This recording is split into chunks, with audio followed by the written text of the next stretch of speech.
সকাল বিকেলের নাস্তায় এমন পরোটা বানিয়ে সবাইকে চমকে দাও। কোনো রকমের ঝামেলা ছাড়া রেস্টুরেন্টের মতো পারফেক্ট ও ক্রিস্পি পরোটা তৈরির গোপন ডো এবং ভাঁজ করার নিয়ম জানতে ভিডিওটি না টেনে শেষ পর্যন্ত আমার সাথেই থাকো। তো আজকে আমি তোমাদের সাথে এই নরম তুলতুলে রেসিপিটি শেয়ার করব। তো তার জন্য কিন্তু এখানে আমি নিয়ে নিছি 3 কাপ ময়দা। তোমরা চাইলে আটা দিয়ে তৈরি করতে পারো। তো ময়দাটা দেওয়ার পরে এখানে আমি অ্যাড করে দেব স্বাদ মতো লবণ, তারপরে হচ্ছে চিনি। সামান্য একটু চিনি দিলেই চলবে, বেশি একটা দিবে না। আর পরোটার ডো তৈরি করার সময় কখনো তেল দিবে না, তাহলে কিন্তু পরোটাটা বেশি একটা সফট হয় না। তো দেখো এখানে কিন্তু আমি গরম পানি অ্যাড করে দিছি। তো গরম পানি দিয়ে ডোটা তৈরি করলে কিন্তু পরোটাগুলো অনেকটাই সফট হয় আর অনেকটা নরম হয়। তো তারপরে কিন্তু এই পানি দিয়ে দিয়ে তারপরে হচ্ছে এই ডোটাকে আমি তৈরি করে নেব। আর ভালোভাবে হাত দিয়ে চেপে চেপে তারপরে হচ্ছে এই ডোটাকে তৈরি করে নিতে হবে। তো হাই গাইস, আসসালামু আলাইকুম, welcome back to my channel. কেমন আছো তোমরা সবাই? আশা করছি ভালো আছো। আল্লাহর রহমতে আমি অনেক ভালো আছি। তো গাইস, ভিডিওটি ফার্স্ট থেকে লাস্ট পর্যন্ত দেখতে থাকো, আশা করছি ভালো লাগবে।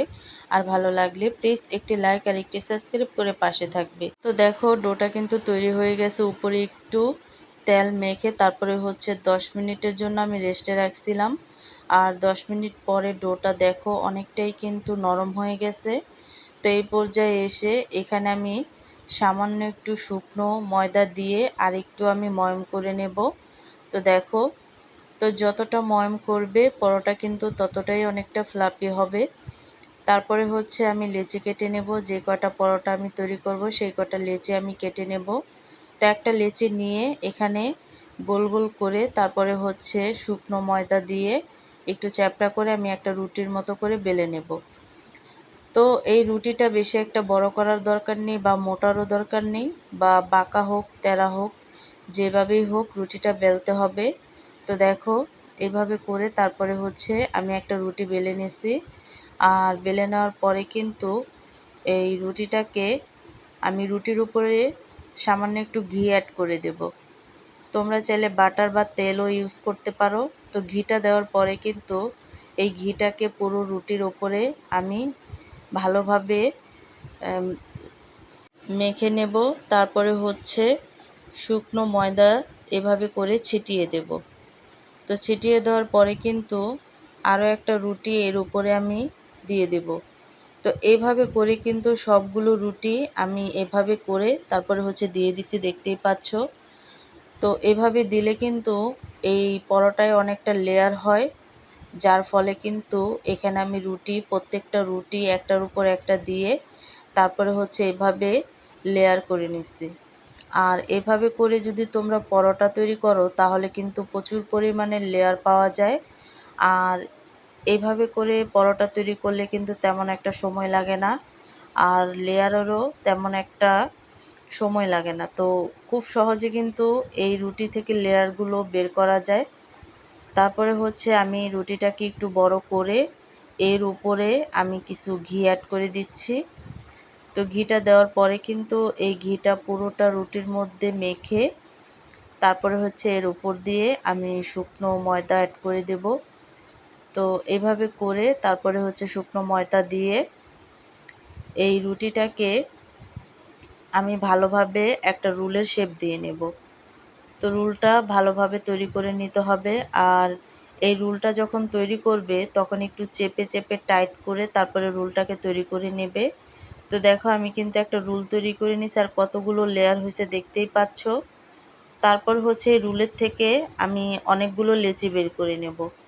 তোমরা যে কয়টা ইচ্ছা সেই কয়টা লেচি কিন্তু এখান থেকে বের করতে পারো। যদি মোটা টাইপের বের করো তাহলে কিন্তু অনেকটা কম বের হবে, আর যদি একটু পাতলা পাতলা টাইপের বের করো তাহলে কিন্তু আরও বেশি বের হবে। তো দেখো আমি কিন্তু একটু মোটা টাইপের লিচিগুলো কেটে নিছি আর অনেকটা লেয়ার হয়েছে দেখতেই পাচ্ছ।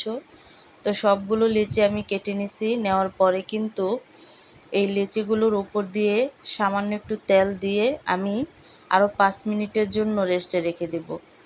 আর এভাবে রেস্টে রেখে যদি তোমরা এই পরোটাগুলো তৈরি করো তাহলে কিন্তু অনেকটা সহজ হবে, আর বেলার সময় তেমন একটা ঝামেলা হবে না, অনেক বেশি নরম হবে, বেলার সময় কিন্তু অনেক সহজেই বেলতে পারবে। তারপরে হচ্ছে এখানে আমি পরোটাটা তৈরি করার জন্য একটা লেচি নিয়ে নিছি, আর তার উপরে শুকনো ময়দা দিয়ে আমি পরোটাটা তৈরি করে নেব। খুব সহজেই কিন্তু পরোটাটা বেলা যায়, কারণ আমি 5 মিনিটের জন্য যেহেতু রেস্টে রাখছি। তো দেখো আমি কিন্তু গোল করে পরোটাটা তৈরি করছি, তোমরা চাইলে 4 কোনা করেও তৈরি করতে পারো। তো একটা পরোটা হয়ে গেছে, এভাবে করে সবগুলো পরোটা আমি তৈরি করে নেব। তারপরে হচ্ছে একটা তাওয়া বসাইছি, তাওয়াটা অনেকটা গরম হয়ে গেছে, আর এই তাওয়াই কিন্তু পরোটা দিয়ে দিয়ে আমি ছেঁকে নেব। তো এখানে আমি একটা কথা বলতে চাই তোমাদেরকে, অনেকের পরোটা বানানোর পর রাবারের মতো শক্ত হয়ে যায়। পরোটা দীর্ঘক্ষণ নরম আর খাস্তা রাখার উপায় হলো, পরোটা তাওয়ায় দেওয়ার পর শুরুতেই তেল বা ঘি দেবে না। প্রথমে তেল ছাড়া এপিঠ ওপিঠ হালকা করে একটু সেঁকে নেবে। যখন দেখবে পরোটার গায়ে ছোট ছোট বুদবুদ উঠেছে, ঠিক তখনই চারপাশ থেকে তেল বা ঘি ছড়িয়ে চামচ দিয়ে চেপে চেপে মাঝারি আঁচে ভাজবে। এতে প্রতিটা লেয়ার খুব সুন্দরভাবে খুলে আসবে আর পরোটা একদম ক্রিস্পি হবে। তো এই প্রসেসগুলো ফলো করে যদি তোমরা পরোটা তৈরি করতে পারো তাহলে কিন্তু পরোটা রাবারের মতো হবে না, আর অনেক লেয়ারযুক্ত হবে। তো দেখো আমি কিন্তু এই পরোটাটা তৈরি করে নিয়েছি, আর পরোটার প্রত্যেকটা লেয়ার কিন্তু ভেসে উঠছে, দেখতেই পাচ্ছ। তো এভাবে করে তোমরাও কিন্তু পরোটা তৈরি করতে পারো। তো একটা পরোটা হয়ে গেছে, আমি আরেকটা পরোটা তোমাদেরকে ভেজে দেখাচ্ছি। তো এপিঠ ওপিঠ করে রুটির মতো করে ফার্স্টে এই পরোটা ভাজতে হবে তেল ছাড়া, তারপরে হচ্ছে তেল দিয়ে এই পরোটা ভাজতে হবে। তো হালকা আছে তারপরে হচ্ছে এই পরোটা কিন্তু ভেজে নিতে হবে। তো দেখো তেল দিয়ে কিন্তু আমি এপিঠ আর ওপিঠ খুব সুন্দরভাবে ভেজে নিচ্ছি, আর হালকা আছে ভেজে নিলে কালারটাও কিন্তু অনেক সুন্দর, একেবারে গোল্ডেন কালার আসে। তো দেখতেই পাচ্ছ একেবারে পুড়ে যায়নি, কালারটা কিন্তু অনেক সুন্দর। তৈরি হয়ে গেল আমাদের সকাল ও বিকেলের নাস্তায় একদম মুচমুচে ও তুলতুলে পরোটা। দেখো হাত দিয়ে চাপ দিতেই কেমন খাস্তা হয়ে ভেঙে যাচ্ছে, আর ভেতরটা কত সফট। তো আজকের এই স্পেশাল নাস্তার রেসিপিটি তোমাদের কেমন লাগলো কমেন্ট করে অবশ্যই জানাতে ভুলবে না। আর এখানে কিন্তু আমি কিছু বাটার ইউজ করে, মানে বাটার মেখে দিচ্ছি, আর এই পরোটায় কিন্তু বাটারটা দিলে চকচক করে আর খেতেও কিন্তু দুর্দান্ত লাগে।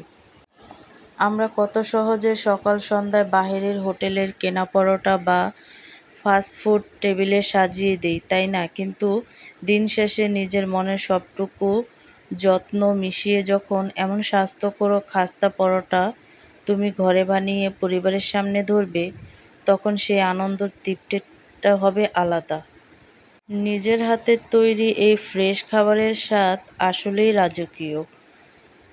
ভিডিওটি ভালো লাগলে একটি লাইক দেবে এবং আমার চ্যানেলে নতুন হয়ে থাকলে চ্যানেলটিকে সাবস্ক্রাইব করে সবসময় আমার পাশেই থাকবে। তো আজকের রেসিপিটি কেমন লাগে অবশ্যই কিন্তু কমেন্টে জানাবে। তো অন্য কোনো রেসিপি নিয়ে তোমাদের মাঝে আবার হাজির হব। আজকে এই পর্যন্তই। সবাই সুস্থ থাকবে, ভালো থাকবে। আল্লাহ হাফেজ।